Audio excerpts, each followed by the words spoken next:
Hello again. Hello to the friends of the Gulf Yes. International Forum.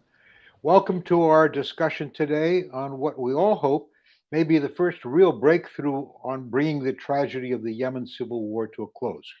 Recently, Saudi Arabia's ambassador to Yemen met with the leaders of Ansar Allah, the rebel movement, popularly known as the Houthis, that controls most of the north of that war torn country. That mediating the meeting was mediated by Oman, the go to mediator for many intra Gulf disputes. The meeting came 8 years after Saudi Arabia led a coalition of GCC and Arab states into an intervention to prevent the Houthis from coming to power, a fear reinforced by the belief in Riyadh that this would provide an opening for Iranian influence of the peninsula. The timing of the meeting has been propitious. It follows a Chinese facilitated rapprochement between Iran and Saudi Arabia, led to the mutual opening of embassies after a 10-year hiatus. A truce initiated almost a year ago has survived despite officially having expired months ago. Prisoners have been exchanged and relief supplies have begun to trickle into the country once again. Although low level clashes continue, optimism has never been as high that there might finally be a light at the end of the Yemeni tunnel. Saudi Arabia has made it clear it wants to be quit of its Yemen quagmire. Its allies in the coalition have drifted away. The UAE, the kingdom's most important ally initially, now appears to have become a competitor for influence in the Yemen. Nobody believes that a military victory for either side is possible, and everyone has bigger fish to fry in other directions. The Houthis, for their part, need some sort of legitimization if they are going to be part of an end to the Yemeni resolution of the war. Of course, the greatest victor in a peace agreement will be the Yemeni people themselves, who have suffered uh, unbelievably since its onset. We have a bunch of questions that we hope we can address today. I'm certain that you also will have questions for your panelists. You can leave your questions in the chat box on YouTube or on Twitter, also displayed on your screen. But what will it take uh, for a Saudi Houthi agreement? Okay. What in God's name is this? Hold it. Will the Saudi Houthi agreement pave a way for a Yemeni agreement? How can Yemen's civil society and women be part of a future agreement? What are the priorities for any agreement to preserve the country's unity, and prevent future infighting? We've attempted to assemble here a group of knowledgeable experts, as good as any I have seen, to address these questions. The first, and by order of appearance, will be Ambassador Gerald Feierstein, Distinguished Senior Fellow on U.S. Diplomacy at Middle East Institute, Director of its Arabian Peninsula Affairs, and more importantly, an old colleague and friend. Jerry retired from the U.S. Foreign Service in 2016 after a 41-year career, personal rank of career minister. He served all over the Middle East and finally as ambassador to Yemen from 2013 and 2016. Dr. Nabeel Khoury is also a colleague and friend from the Foreign Service with extensive experience in the Middle East. Now a non-resident fellow at the Arab Center in Washington, D.C., Dr. Khoury retired from the Foreign Service in 2013 after a 25-year career. He served as Deputy Chief of Mission at the U.S. Embassy in Yemen from 2004 to 2007 and has published extensively on regional issues. Finally, last but not least, Ms. Summer Nasser, the CEO of Yemen Aid, a humanitarian organization established in late 2016 in response to the humanitarian crisis in Yemen. She has spoken on Yemeni affairs repeatedly, has written articles, and has been awarded um, multiple awards by international organizations and U.S. officials on the work she has done facilitating aid to Yemen. Would like to begin on that note with Ambassador Feierstein. Jerry, what are the Saudi and Houthi motivations to make peace? Uh, what can each accept in terms of concessions from the other side? Does the U.S. have a role to play, or are we better off staying outside? Uh, Jerry? Thanks, Pat, and thanks to the Gulf International Forum for the invitation to speak today. And let me start by answering the basic question posed in the title of this event: Can the Riyadh-Houthi Pact deliver?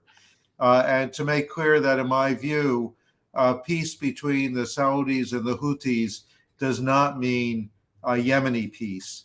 Only the Yemenis themselves can achieve a peaceful resolution of the conflict. And let me add also one other point regarding the Saudi-Iranian rapprochement, normalization of ties. I think that we can all say that having Saudi Arabia and Iran renewing their diplomatic relationship is a good thing. It's a good thing for regional security and stability. But in this regard, also, I would say that it is not a prelude or a predicate for achieving a Yemeni peace. The Yemenis need to do that themselves. The Saudis and the Houthis want to make a deal, if you will, for reasons of their own and for reasons that really exist outside of the question of what's going to happen in Yemen. The Saudis have made no secret of the fact that they would like to be out from under the burden of continuing this conflict. They want to be able to concentrate on addressing the domestic political and economic challenges that the country faces, and they want to stop spending billions and billions of dollars annually in pursuit of this military operation that they've been conducting in Yemen since 2015. The Houthi objective is also very clear and very transparent. The Houthis see Saudi Arabia's intervention in Yemen as the one obstacle that's standing between them and military success. And here I would challenge a little bit one of your comments, Pat, in saying that everybody accepts that there's no military solution. I don't believe that the Houthis accept that. Maybe some of them do. Maybe some of them would be willing to accept a political resolution of the conflict. But the leadership of the Houthi movement has not demonstrated in any tangible way that they're ready to move away from their dream of taking control of Yemen through continuation of this military conflict. And they will try to convince the Saudis to get out. For the Saudis, the question, of course, that you posed, what does each side need? The Houthis want the Saudis out in order to advance their objectives inside of Yemen. For the Saudis, I think the requirement that they have put on the table in the past has really been primarily security of their southern border, as well as a government in Sana'a that they can work with, and of course, not seeing a Yemen that is under the control of Iran or Iranian partners. So those are the Saudi requirements.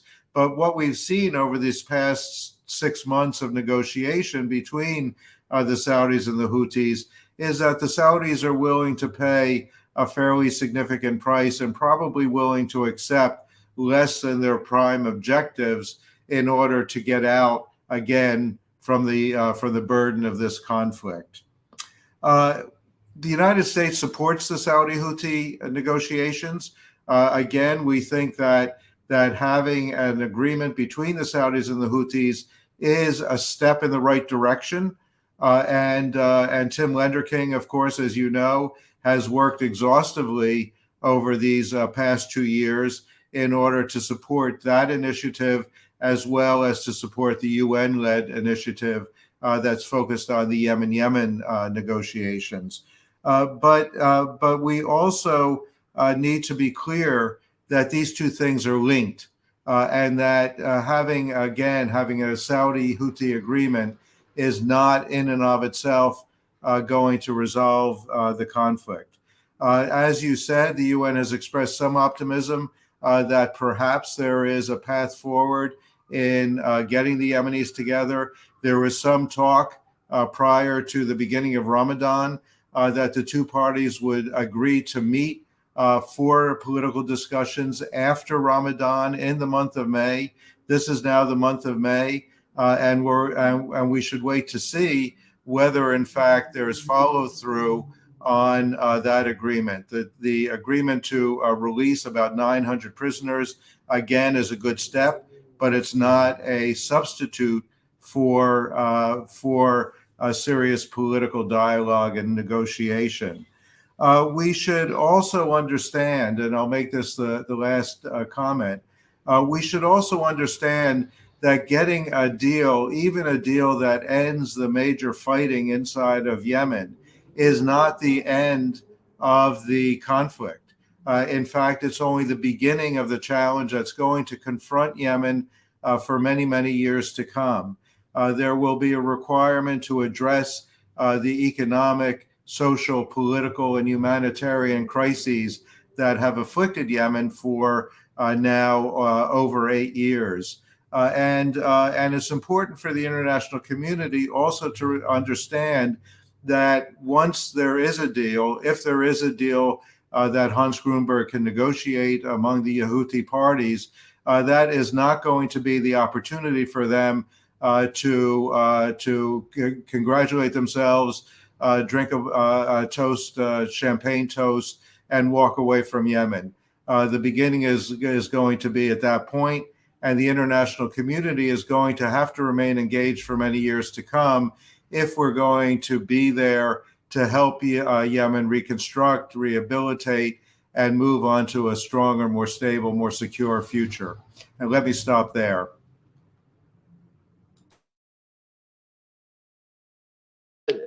Jerry made a point at the end that is a nice segue to what I would like to ask for you to talk about.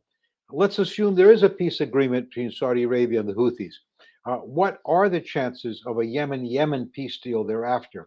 What would it take? What could cause it to fall apart? Well, I think that what it takes first and foremost is a decision on the part of all of the parties that a peaceful resolution is what they want.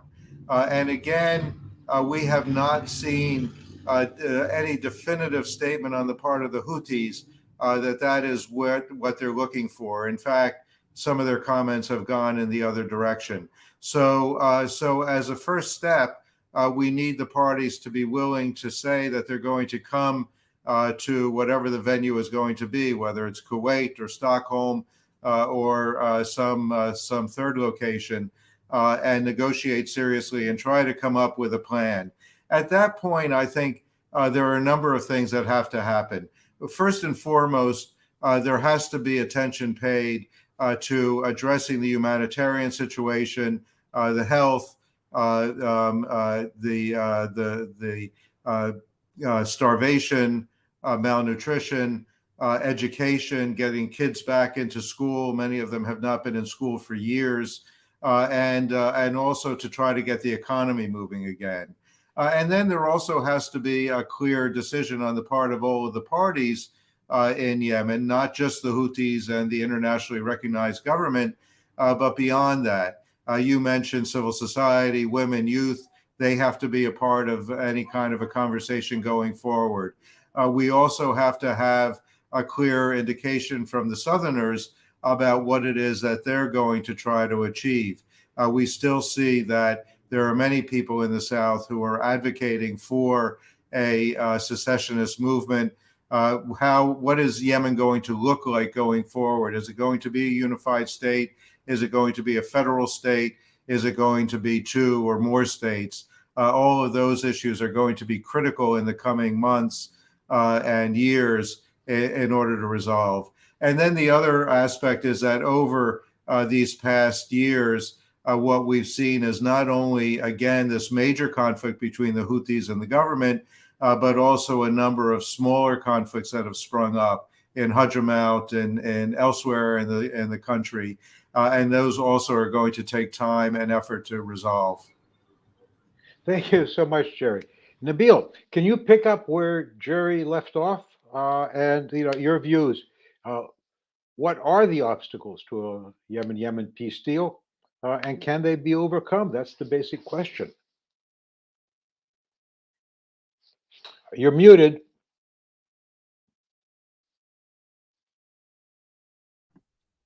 How's that? Yeah, better. Thanks. All right.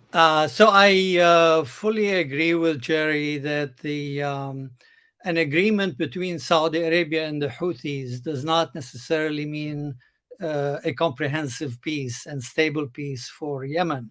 Also, that the Iran-Saudi agreement doesn't necessarily mean that either. The Saudi-Iran agreement, there's a minimum sort of expected from it, which is a Saudi-Houthi agreement, which I think is there now. Essentially, Saudi Arabia guarantees security at its southern border. It has assurances, at least for the time being, that rockets won't be flying from Yemen and hitting their oil facilities. And that is a minimum that they can accomplish and can live with. That is also a minimum that can be accomplished. And I think we have embarked on that path already. However, there is another development recently, which is that Southern Dialogue, which took place in Aden. And essentially, that was the STC trying to consolidate its leadership, unify ranks in the South under its leadership. The issue with that is much like the first Riyadh agreement in 2019, unification of the South and even unification between the government of Yemen and the South can be a prelude to relatively simplified peace talks between North and South, or they can be a prelude to unification in preparation for another military strike, another attempt at military victory. So far, I'm not too optimistic because I don't see the relationship between Alimi and Zubaydi as going anywhere good for the moment. I think a good reading of the Southern Pact that emerged from the Aden talks shows that this is essentially about an independent South. An independent South, if consolidated, and a consolidated North under the Houthis, leaves Alimi and the legitimate government with no foothold in Yemen. Now, I think right now, none of the parties have a genuine interest, a genuine motivation in full peace. Jerry is right in that Saudi Arabia is probably content as long as they have an agreement that can preserve their security, is content not to push for any more talks, for any real comprehensive agreement in Yemen. Nothing has been said of the UAE, however. I think for the Houthis, Saudi Arabia was a big challenge, of course, but in case they still want to push further into the south, the real opposition there comes from the UAE, and the UAE supported armies in the south, including the STC. The UAE has what it needs essentially for the time being. It has control of the ports of South Yemen, and it has indirect control of the south via the STC and the other groups that it supports in the south. From the UAE perspective, an agreement with the Houthis and with the north is not necessary. If they can secure what they have already secured and enjoy the benefits strategically and economically from the ports, then why should they care what happens next? Now, for the Houthis, I think I think it's questionable what Jerry is saying about they still believe in pushing south. Certainly, if you listen to some of the rhetoric from on high, you think that they are still ambitiously seeking to control all of Yemen. But there's always been with the Houthis a big gap between what they say, what they profess to be their goals, and what they actually do. They've always, for example, said death to America. They've said this even before this war started. They don't really ever do anything against the US. Death to Israel. They also don't join in any Palestinian-Israeli clashes. Essentially, my assessment is that the Houthis realistically assess that to try to take over all of Yemen at this point is no longer practical. However, what they really need to consolidate the north under their control is access to resources. If there is a sharing agreement with the south on oil revenues and gas revenues, that would be good enough for them. If the access to Hodeidah is freed up from all controls so that they can access the sea and resources that they can get from the sea freely, they can live with that as well. The thing is that all these things are not necessarily attainable. What we are probably going to see is a relatively calm, divided Yemen, at least for the near future. But at some point, if the Houthis don't get the access to the resources that they need, they will reactivate the war front. If Zubaydi doesn't get the control of the south and get Halimi off his back, he will reactivate the front from the south. Essentially, I think the conditions on the ground, both inside Yemen and in the region, are not really ripe for a stable and comprehensive peace in Yemen. I think many, many challenges abound.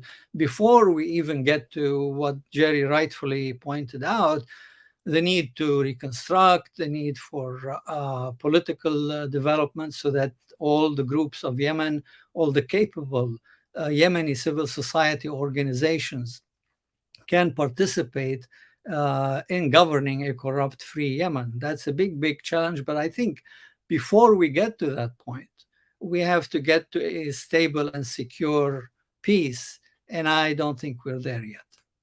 I'll stop at this point.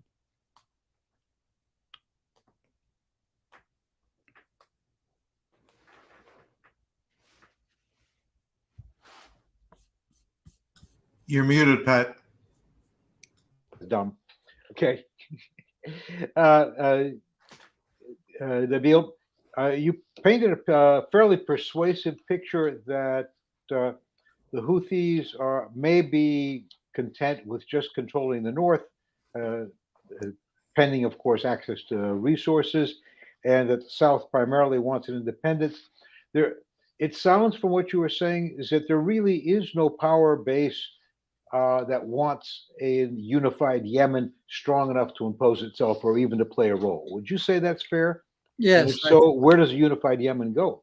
Yes, I think so. I mean, sadly, because I think the best thing for Yemen would be to be unified again and to have a democratic government that represents everybody. I just don't see the motivation there. For Saudi Arabia and the UAE, the biggest superpowers in the region, as far as Yemen is concerned, why would they? I mean, both are very ambitious and both want to be the leaders of the broader Middle East.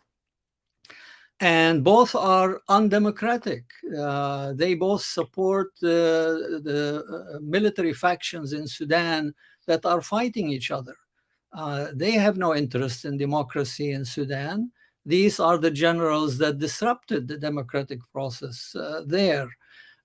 So why would they be motivated to have a thriving democracy at their borders?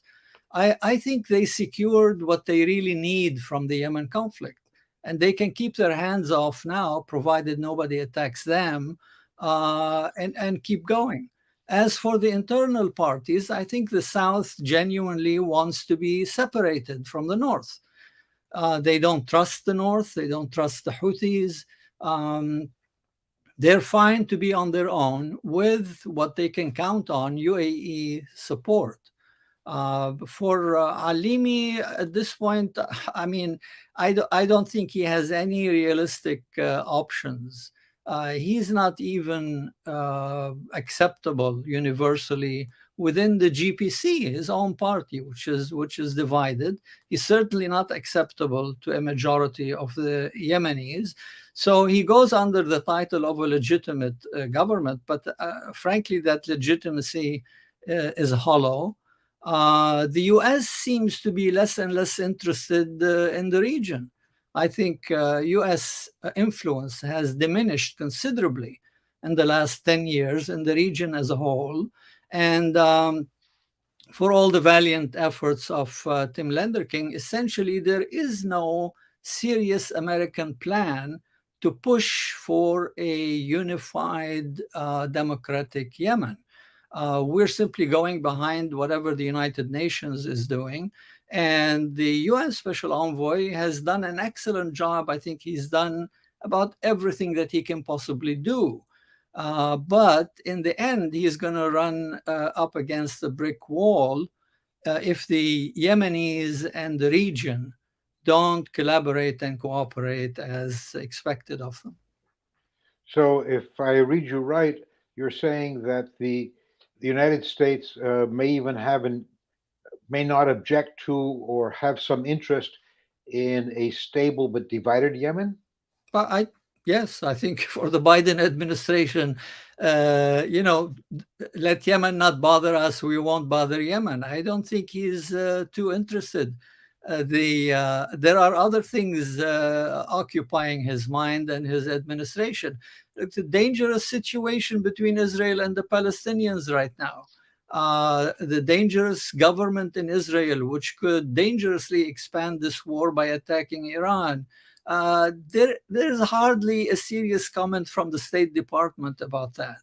So there is a kind of lethargy, apathy, I don't know what you want to call it, from the Biden administration. I don't think they care much at all what happens to Yemen, as long as it doesn't draw them into any kind of military conflict. And along the same veins, my impression is that the Iranians really don't care much what happens. Would you say? Well, Iran is supporting the Houthis and will continue to support the Houthis. But Iran is not that involved in the details. I mean, essentially, if Yemen doesn't unify and the Houthis remain in control in the north, that is still an asset for them in the region. And they like to have that asset. But beyond that, they're not really willing to stick their neck out too far. Whether Yemen is divided or undivided, I think they have something to gain with the Houthis' control of the north, but they don't necessarily want the Houthis at this point to push and try to control all of Yemen. Whether there is an agreement for a unified democratic Yemen or not, I don't think it bothers Iran too much one way or the other. Thanks. Thank you very much, Nabeel. And on that sort of depressing note, Summer, you are really dealing with the people, with the other 99.9% of the people of Yemen who have so far not had much of a say in this. It's still this is really between leaderships. Where do you see this going? I mean, how do, assuming either a long-term ceasefire, a breakup, if not a formal breakup, at least a de facto breakup of the country to two or three polities, what can be done to relieve some of the worst suffering that we've seen in the Middle East and elsewhere in the world in a generation? And how best to go about it? Oh, That's still for me. Summer, that's for summer. Oh, I'm sorry. no, it's okay. It's okay. Thanks so much, Patrick, and thanks to the Gulf International Forum for allowing ourselves to talk about this timely topic. You know, for many of us, obviously here that are Yemen observers, we are aware that this country is a relatively young state since its unification in 1990, and it has plunged into many conflicts, of which have historical significance. And now we're entering almost 10 years, almost a decade since the coup by Houthi rebels against the state and institutions. And now the country is facing obviously catastrophic humanitarian crisis, but it's obviously due to two reasons: obviously instability, and more so importantly, the economic collapse. Now, there are over 4 million displaced people or individuals across the country, from the south all the way to Marib and Marib, I would say, and a little bit of central, of some parts of Taiz. And then of those 30 million people of the population of Yemen, 70% need humanitarian support. Now, domestic travel has been extremely challenging for locals, and that obviously incurs delays in transporting goods. And the outcome is really the increase of costs, which in turn just adds more burden and suffering to the citizen. But really, since this conflict and there's been a lot of change over the last few months and a lot of developments. There have been multiple attempts, obviously, by the international community to provide some sense of peace efforts, which is mostly, in my opinion, framed around the economic humanitarian file. I think during the beginning phases of this conflict, a lot of focus was on the security element, military, but I think the international community has shifted a little bit. I think they realize that this may be a little bit difficult to solve. So how can we kind of find short-term agreements that can help the people of Yemen? And that's why I think they're focused more on the economic and the humanitarian file. But, in essence, all of these agreements, for the most part, have failed.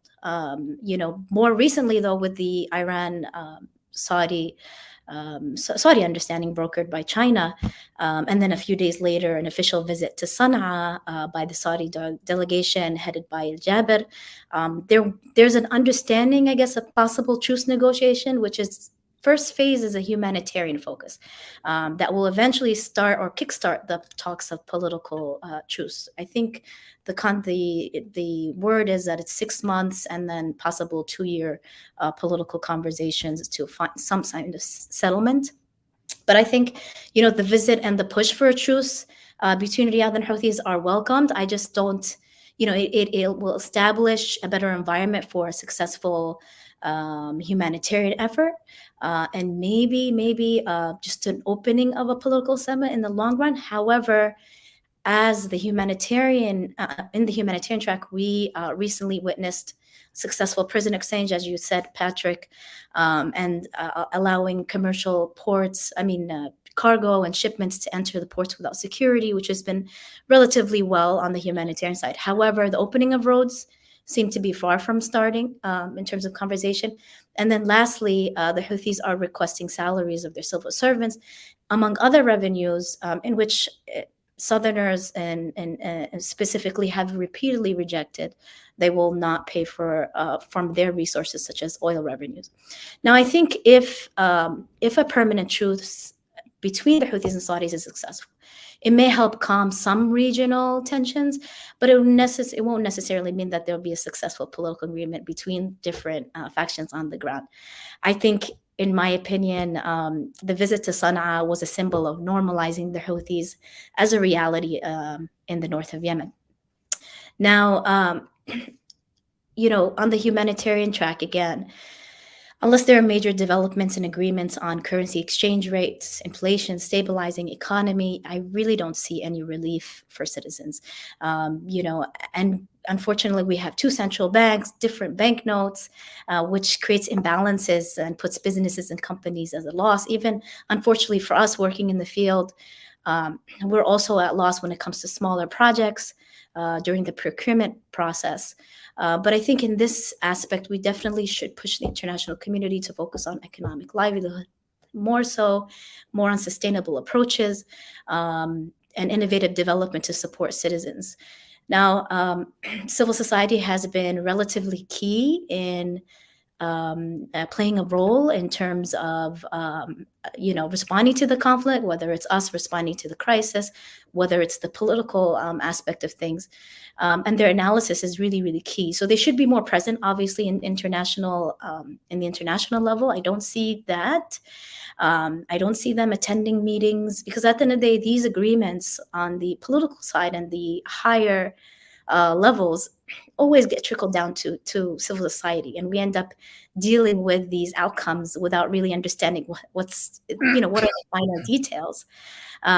So I think that needs to be approached, and then programs also should be financed by the international community, focusing more on specifically conflict resolution educational programs and capacity building, specifically in the capital of Aden, which is facing a capacity building situation, especially when it comes to government institutions. Obviously, in a nutshell, as Nabeel had mentioned, has been significant developments in the south of Yemen.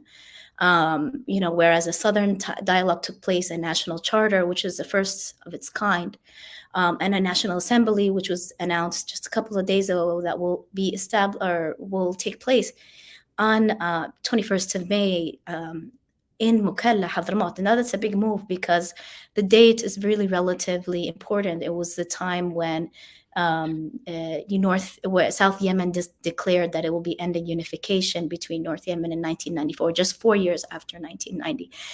I know, Patrick, you mentioned something about what the future will look like for Yemen in terms of the unification. I think unification is a dead concept at this time.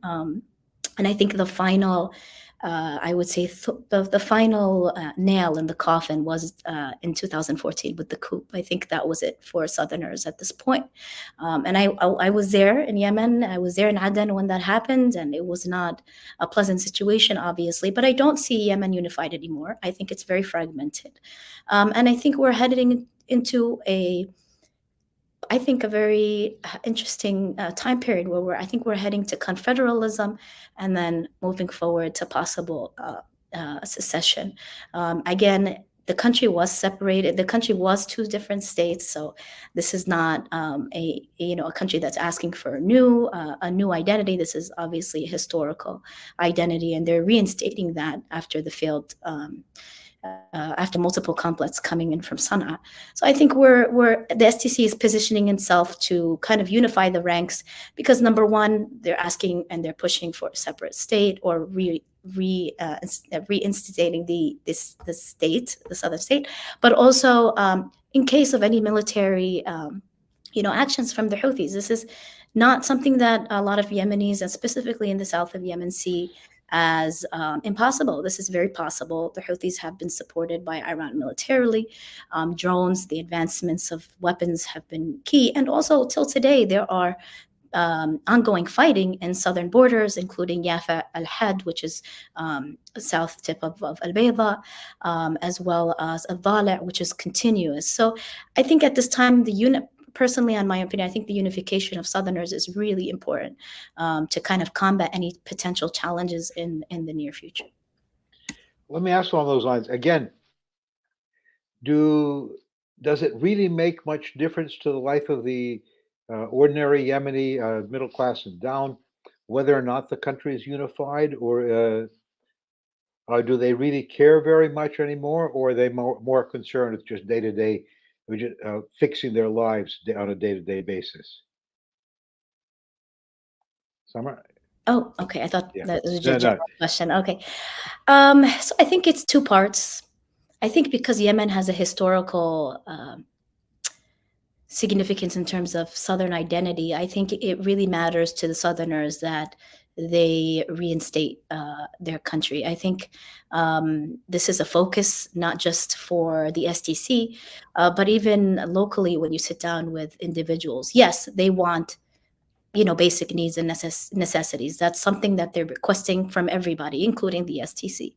But I think at this time there's a sense of I would say, pessimism in regards to unification. I don't think we're going there at any point. at this time. But I think whoever is in the south, and the SCC does kind of rebuild their leadership and continues to create some stronghold, I think there will be conversations about how those services will be provided, and it'll be challenging in conflict. And I think the only concept that I would bring to the table for them and for all those on the ground in Yemen is that the political institutions, legitimate government, the SEC, must really take into the what is called the good enough governance concept, which is building on what they have at this time, seeing where they are, and how we can, as INGOs, support institutions to create those goods and services in the process, and to help them build that to ensure a better livelihood for those on the ground. Yeah, also for Sabra, continuation on these lines. One of the things observing the Sudan, the tragedy of the Sudan now, is that clearly the two generals don't care a whit about what's good for the average Sudanese citizen. They're fighting their own war over who's going to be in charge, democracy be damned. Do you have the impression that any of the Yemeni leadership is like that, or that there are parts of the different Yemeni groups that in fact see themselves as acting on behalf of the people they represent? In summary, yes. Yeah, I'm looking into the Sudan the conflict. It's a very unfortunate situation. I really wish all those residents and citizens of the country are in good, and safe stability today and the near future. But I think in Yemen, I really think in Yemen we're dealing with leadership that, first of all, the threat is coming in from Houthis. So at this point, it's the Houthis from Sana'a that are trying to kind of take over Yemen. And, they're probably, I understand that Nabeel was mentioning that, they tend to say things that they may not be actionable towards. But I think, I think Houthis at one point, if they feel that they are confined in one corner, that they will reinstate those military, actions against the South and, other areas that are freed. And I think it's because it's built upon the revenues and the resources that they're not capable of receiving. I think at the end of the day, the STC is positioning, they're part of the PLC, right? So they are part of the legitimate government, and they are repositioning themselves. I think also the northern elites, political fractions, they are very disunified at this time. And I think the only way to kind of address this is to unify Southerners in case of any front. I wouldn't compare as well. I see this concept from time to time where I see some people are comparing the STC with the Houthis. I think this is absolutely inaccurate because at the end of the day, it was an aggression from Houthis against the South and not vice versa. So the Southerners didn't, go against the Sana'a. In fact, to be honest with you, Southerners were the first people to actually push for unification in 1990. So I think once that failed, they realized that this is a no-go, and we need to reinstate what we think should be, a state governed by Southerners, while Houthis take over the north in Sana'a. And I think with the Saudis moving to Sana'a, visiting Mohammed Jabir as well, I think it was a symbol I saw from the trends of people, that it was a symbol that, Houthis are normalized, but we're no longer going to unify with them after what has happened. And we shouldn't, because at the end of the day, this is a group run by a very supremacist ideology that, was in fact at the time with the Mutawakkilite kingdom. And, there's a imamate concept there that is just not acceptable in the South. Fascinating. So, in fact, in your opinion, there is nobody beyond the leadership, however, that is capable of influencing what's going on. There's nobody from below. There are no movements from below that could have any voice in what's going on right now. Would you say that's a fair? Civil society, I would say at this time, they're already limited. Currently with the political conversations, I think they're more focused now on like development, and I think that's a flaw that needs to be addressed. They need to be partaking in some conversation. And I think another issue is that the international community, time and time again, I sit down with them and I tell them, change the faces that you're dealing with, because there are other individuals on the ground that have done numerous and superb work, but they're not given a space at the table. So this is, so I don't see much going on unless it's programmatic or conflict resolution. Unfortunately, there really are not much, I don't think, that we can do. We can advocate, yes, but other than that, I don't see much anywhere else. We have some questions coming in, and one that I'm not quite sure how to address it, but the question specifically is, does the Islah Party, where does it stand on the current de-escalation? And relative to that, I have a larger question. Do the earlier political groupings in Yemen, do they play a major role, or are they no longer relevant? Or how relevant are they to what's going on in Yemen? For anybody. Nabeel, you were talking domestically. Can you hear me? Yes. Yeah. Well, I mean, Islah has been politically in and out of the game, although at some point they were allied with the GPC. At some point they were okay with the Saudi leadership, but they haven't gotten much out of the agreement, the Saudi-Houthi agreement. Mohammed Qahtan is still mysteriously not there in any serious negotiations for prisoner release. They don't have what they need as a group. They don't get along with Zubaydi, and they have many, many supporters in the south. So I imagine at some point they have to be satisfied from one side or the other. Otherwise, they can derail a southern unity and southern independence. So they're kind of an unknown factor right now, but one that is capable of disrupting things if they don't get the respect that they would like to have.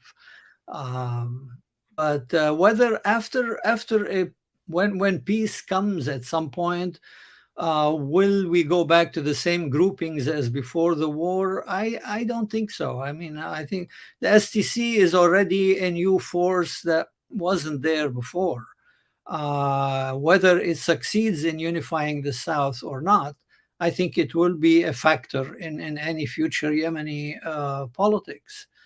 So we will see some new configurations, but I think realistically and sadly, we have to look at a divided Yemen, and can a divided Yemen be at peace with itself? Can the South accept some kind of a deal with the North, non-aggression pact, for example, revenue sharing? I think the challenge is going to be for Yemenis and I agree with Samar. I mean, I think Yemeni civil society is really among the best in the region. Unfortunately, they've been marginalized by military conflict. In any peacetime, they can play an important role. But right now, I think realistically, if the Yemenis can get together, I compare to Lebanon sometimes. The Lebanese never get together and agree on anything. The Yemenis can get together and agree, and no outside power can really direct them and kick them around. Right now, they are still at the mercy of regional and international powers, primarily because they're not in agreement as to what kind of a future Yemen they want. Is there? Go ahead, Jerry. If I could just jump in, and I think I'm going to be a lone voice here in support of the idea of a unified Yemen.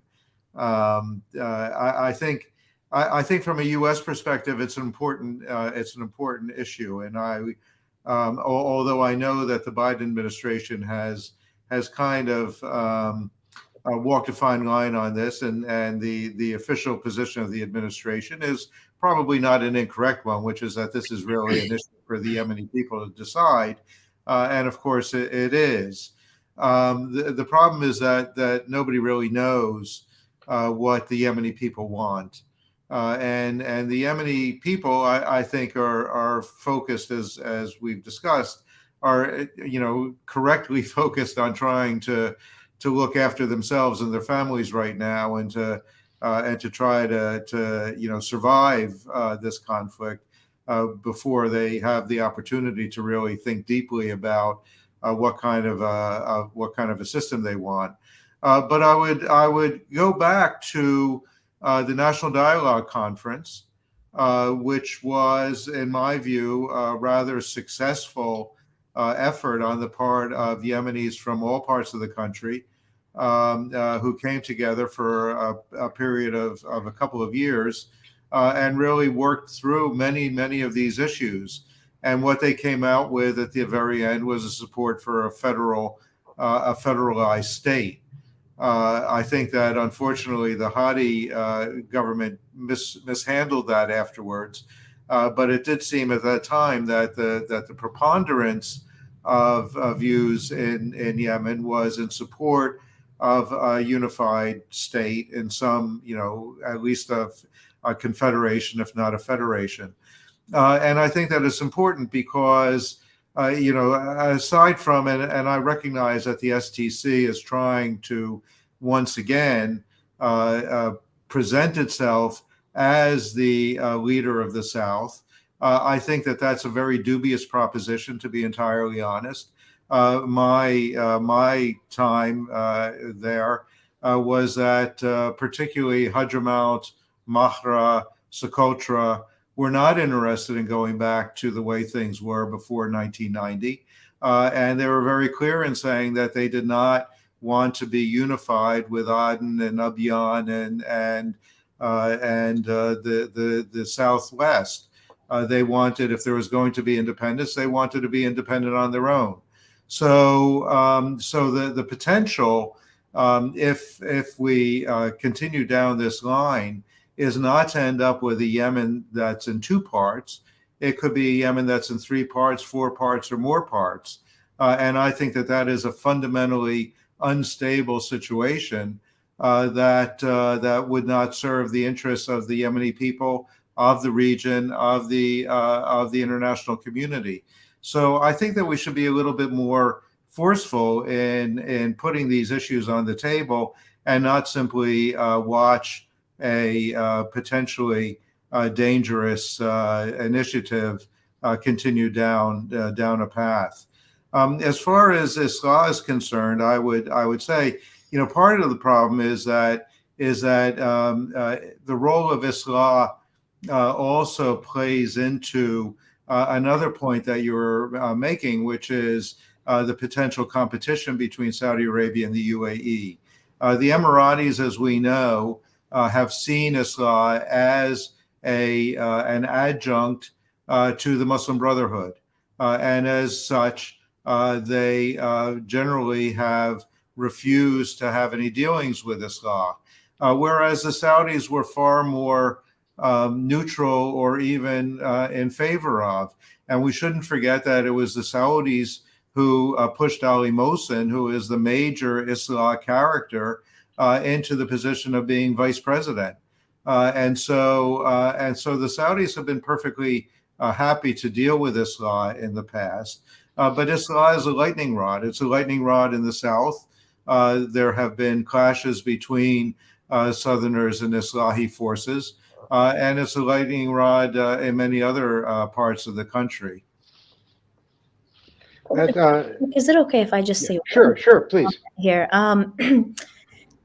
So I think, Gerald mentioned the NTC, and I think at this time, things have changed socially, I would say, of acceptance since the Houthis kind of created this coup against the state and entered homes and different provinces across the country, created this really animosity. So I don't think we're able to, while we can talk about the NDC as a potential framework, I don't think that it will be accepted any longer, at least from a social level.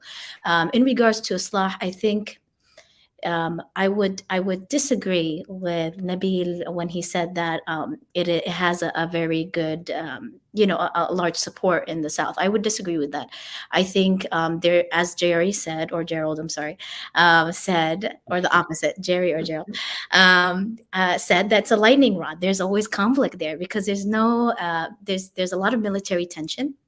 And a lot of the issues with the military tension is that, Islah is obviously very, very favorable to unification. They will fight for that. They have, kind of, when you look at the trends of the narratives between Houthis and Islah and those who support unification, they tend to align really well. And so we're going to see more conflict there. But I think Islah has been sidelined. I think they're somewhat disfragmented just as much as the GPC, alongside other northern, political parties that are really centralized around unification. So I would, and then the last point is, when it comes to Hadramaut or the eastern provinces, I think regardless of where the SCC is going ahead in the near future, I think what they're doing and they're really relatively pushing for is to kind of change that narrative and say, okay, I think the Hadramis, from what I hear, based on my conversations with them, is that and I have them all the time, and so they're kind of done with a central government. However, they're just concerned about what that federal system in the south would look like, who will be actually leading Hadramaut. And I always tell Hadrami, they said, I don't think it makes sense for somebody from, let's say, Lahij or, Aden and so on and so forth to actually, lead local authorities in Hadramaut. I would say the same even in the United States. New York won't do the same with California, and so on and so forth. And then the second is, I think there's a misconception where right now, a lot of Western analysts are focusing on this, and even Yemenis, not just Western, is that Dala, which is Aidarus Zubaydi, where he's originally from, is trying to, influence his power over, Dala over these provinces. And when you look at the southern, the southern dialogue that had happened just a few days ago, actually, when you look at the members, they had the least members representatives. They had 5, where Hadramaut had 60, I think 60 to 66. So I think there is a narrative that we need to kind of break down. But those are just some of my thoughts. Yeah.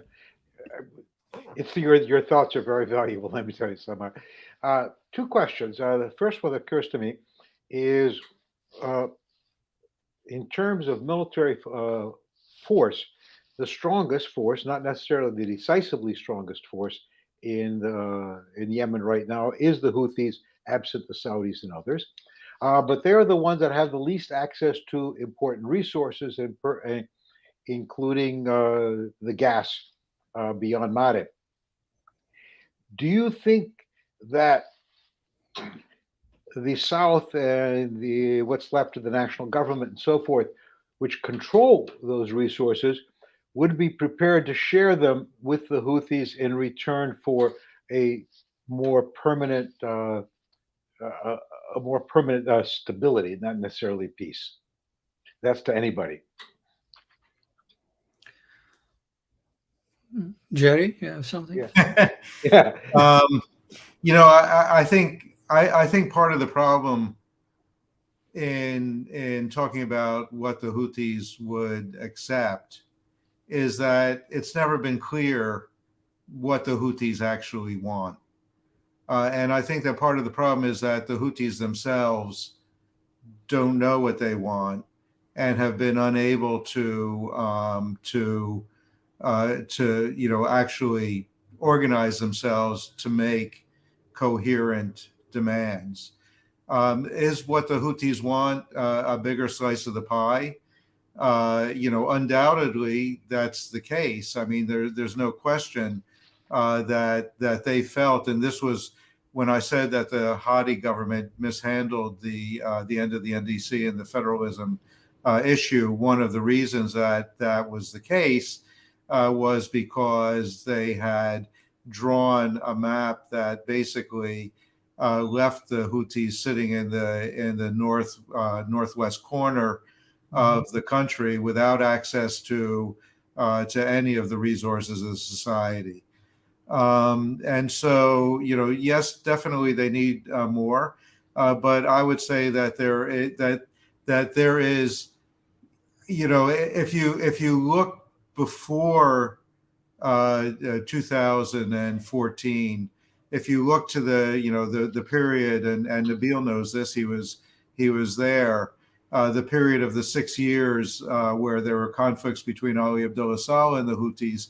It wasn't about access to economic resources. It was about political power. It was about social influence. It was about a whole host of other issues that go beyond, and that there is a certain element within the Houthi movement that wants to return to the imamate, and that believes that as Hashemites, they are the rightful rulers of Yemen. And it doesn't matter whether they have access to Marib oil or not. They want to control the whole society. So this is part of the problem in talking about what is it that the Houthis actually want. But I thought the question was, what would the PLC, what would Rashad al-Alimi be willing to live with? Would he be willing to strike a deal with the Houthis on resource sharing? So, I mean, Jerry got into the quagmire of what do the Houthis really want?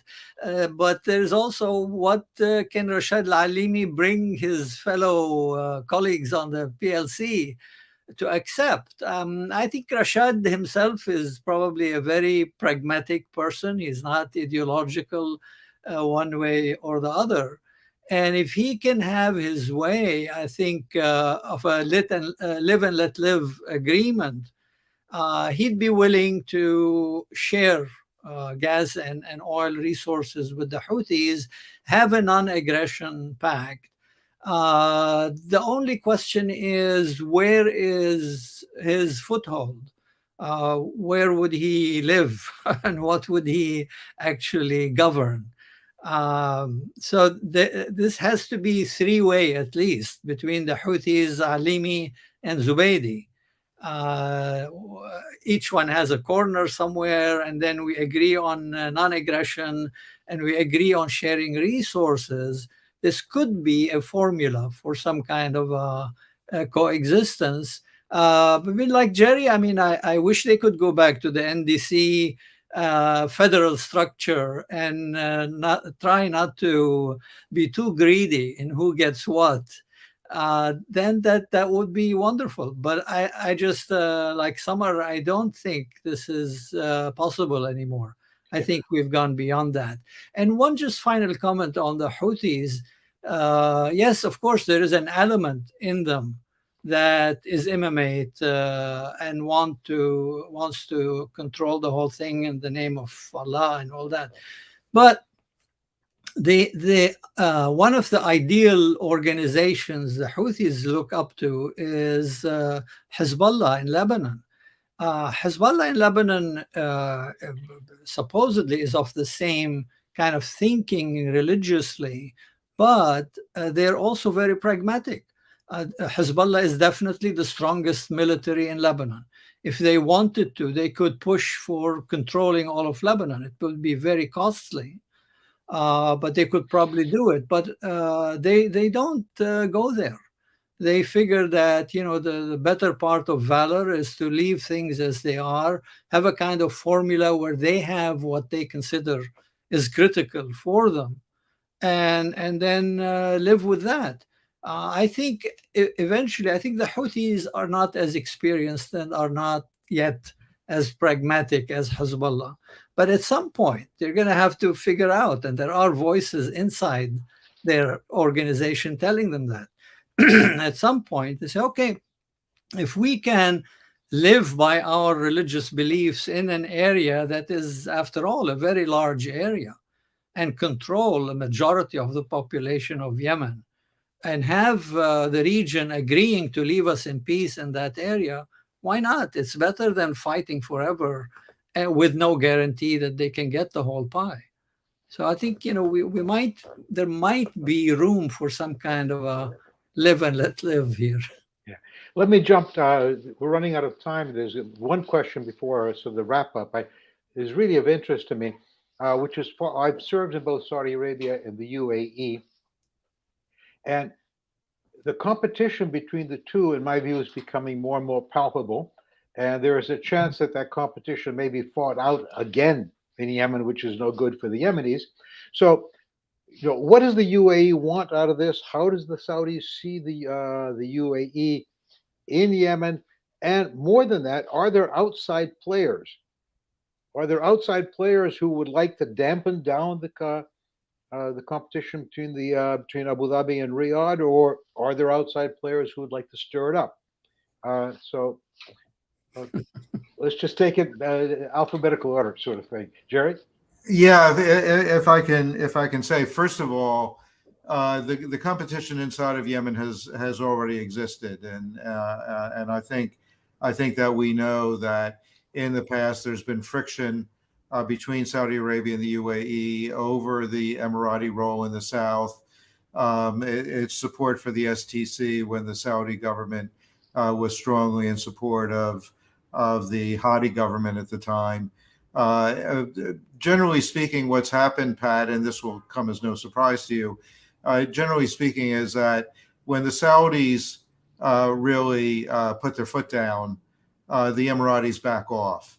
And certainly we've heard senior Emirati officials acknowledge that they have to accept that Saudi Arabia has the dominant position in the region, that they can, that they have a certain amount of maneuvering room, but they don't have a free hand, and that when they come across the Saudi red lines, they need to back off and get back in line.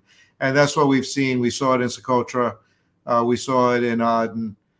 We've seen it in the Red Sea, where the Saudis felt that the Emiratis were getting too aggressive in pursuing some of their economic interests in the Red Sea. And the Saudis organized a coalition of Red Sea states to kind of isolate the Emiratis and push them away. So we've seen this time to time. The Saudis are becoming, for a long time, this kind of competition was really kept below the radar. But the Saudis have become much more willing to acknowledge that they're in competition.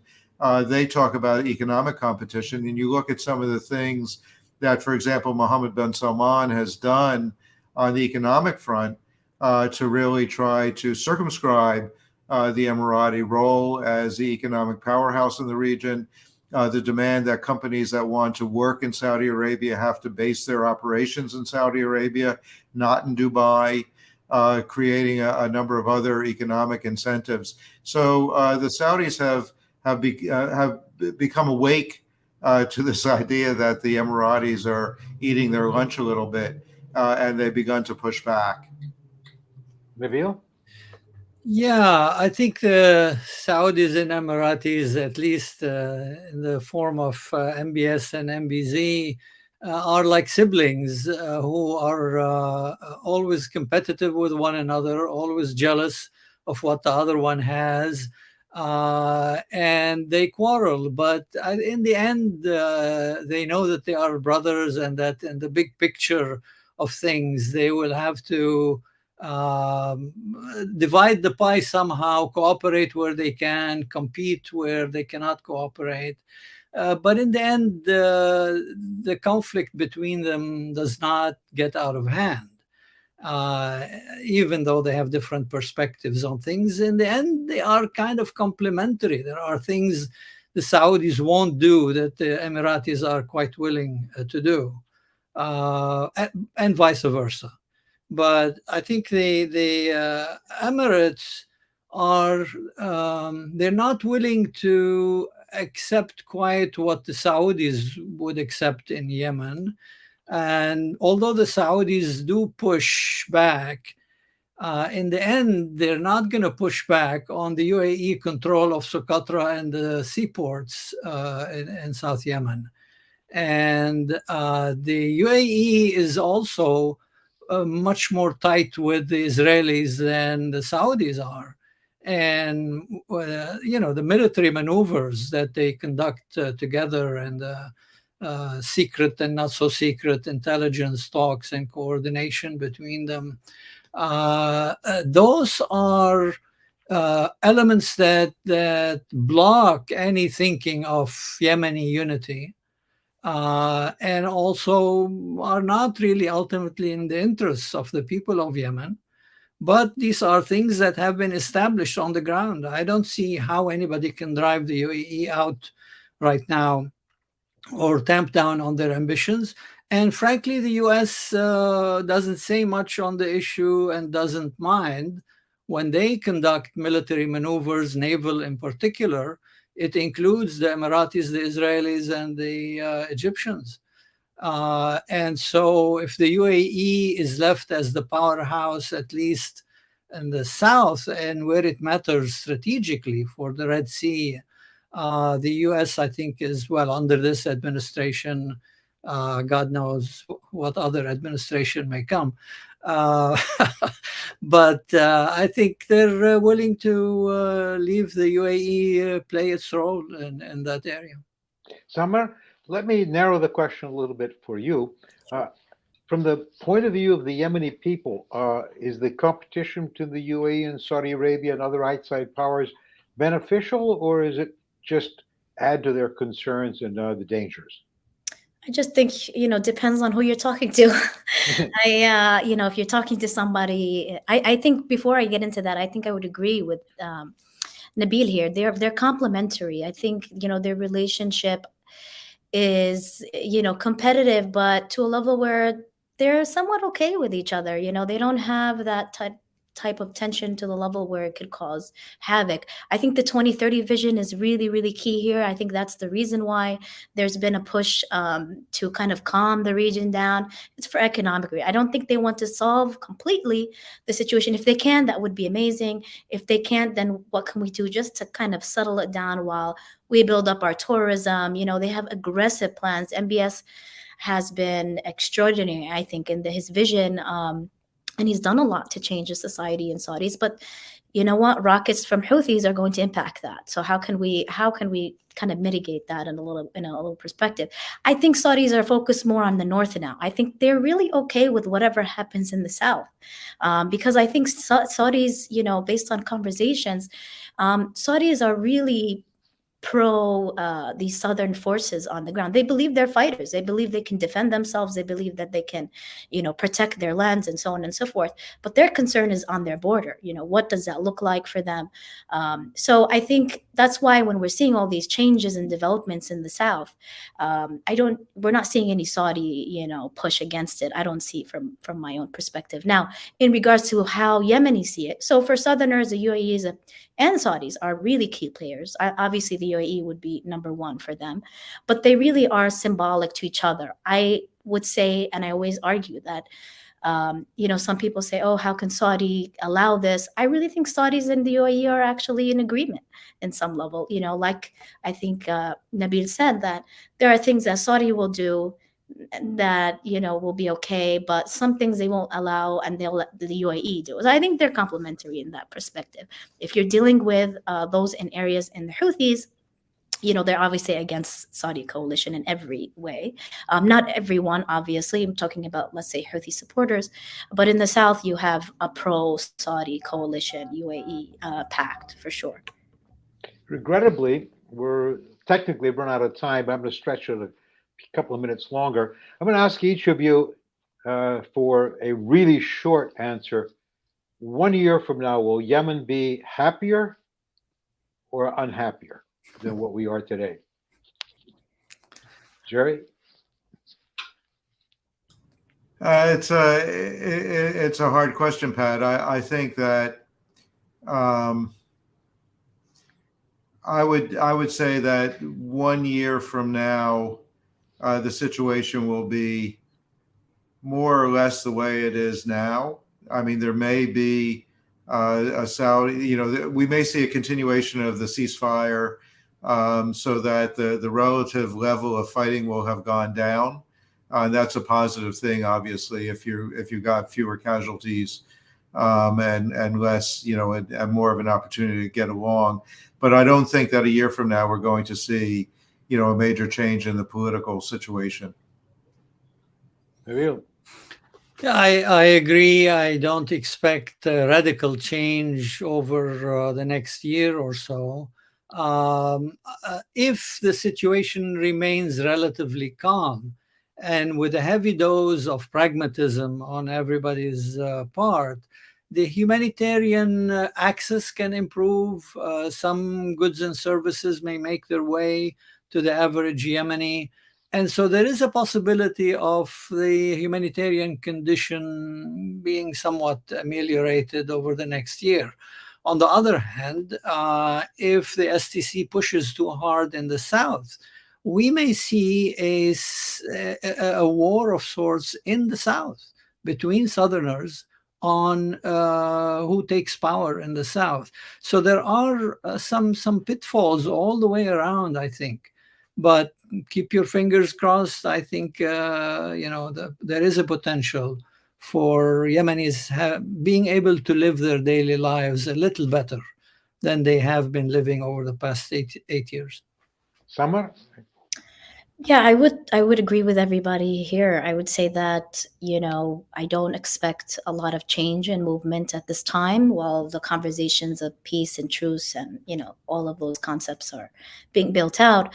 I would say keep an eye on the South. I would say those developments are key here, and which would kind of tend to give us an analysis of what the next 2 years would look like. But I would say on the humanitarian front, unless the economic file is really, really focused on, I really don't see some, elevating of the suffering of these citizens, unfortunately. So, hopefully no military confrontations, no outbreak of war. That would be the worst case scenario. I think everybody at this point, South and North, would like a peaceful track, but that just depends on how things continue to develop. Okay, that was a good wrap up right there. I appreciate it all. That's we've stayed within 3 minutes of our time limit. Thank you all. I'd like to thank our audience. Thank people for the questions they sent in. Sorry didn't get to all of them, but I thought it was a very good and instructive session. Thank you all, Nabeel, Jerry, Samar, and see you again soon. Okay. Thank you. Take care. Bye. Here.